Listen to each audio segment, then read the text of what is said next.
Yeah, you get a pump, and it's depending on your physical makeup. Like if you're overweight, you don't see a pump, which is a bummer. And so if you're overweight, you're not going to get any gratification going to the gym external. You're not going to see anything. So you got to keep going. You got to keep going until you start making some progress. Until you can do a pull-up. Once you can finally do a pull-up, okay. I've heard once that you can't be overweight and do a pull-up. Like it's not possible. So pull-up's a good goal to have.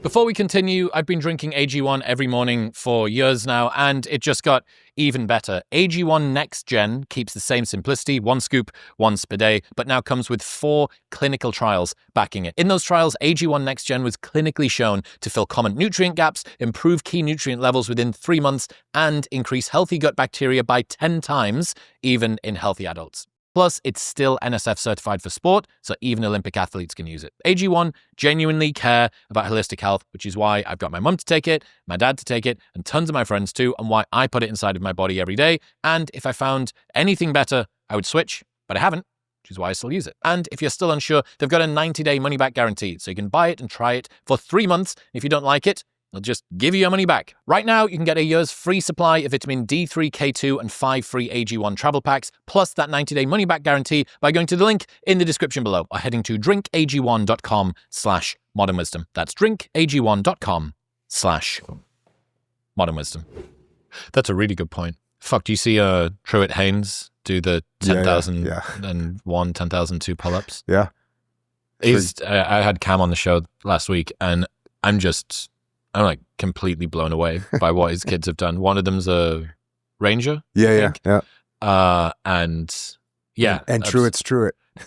Correct. It's absurd, dude. I found that quite really interesting. Cam, he sort of really beautifully opened up in a way that I haven't heard him do it before. And he was like, I don't know how I feel about pushing my boys that hard when they were kids. He's like, I regret in some ways doing them. He told me this story. His son that's a ranger, I think was maybe a prison warden or something like that. And had, good, stable, steady job, contributing, law enforcement-y stuff. And he came home and said to his dad, he's like, I'm going to apply to ranger school. I'm going to become a ranger. And he's like, well, what, you've got, it's all well and good Cam telling his kids when they're kids, we don't settle for average. You're going to be an overachiever. You're going to work harder than everybody else. We're going to be elite, so on and so forth. But when you're faced with, you're going to maybe enter a kinetic future, the rubber really meets the fucking road with your principles there, right? Because it's your flesh and blood that's on the line. And he asked why, and his son said his own words back to him and said, well, we're Haynes. We don't settle for average. We don't, agree with mediocrity. I'm going to be special, elite, blah, blah, blah, blah.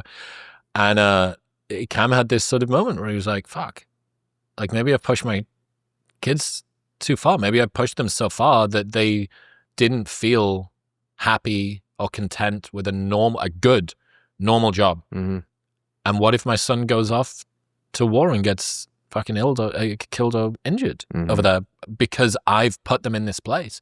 And it was a really interesting... I've been fascinated for a very long time with the price that you need to pay to be somebody that you admire, to be somebody that is an extreme performer, that is in a position that most people would find enviable.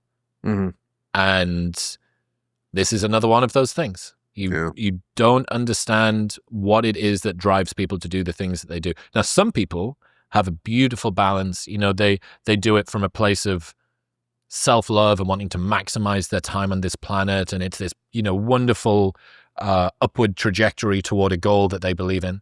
But for a lot of people, it's running away from something that they fear: insufficiency, a need for validation, comfort, control, recognition from the teachers that didn't believe in them, the bullies that got them in school, the parents that didn't give them enough attention, whatever it is. And I think it's just a really lovely redress for most people to think, okay, I think I want this thing. And as we said at the very, very beginning, what's the price that I need to pay in order to be able to get this thing? Do I want to pay that? Do I want to pay that price? To be Truett Haynes, what do I need to do? Well, I need to have a childhood where I'm made to carry a rock up a fucking hill every night after school for like 10 years. Do I want that? Like, do I want to be working so hard that my hands are 3 times this. His hands were the size of your hands. You know, that's where I need to be.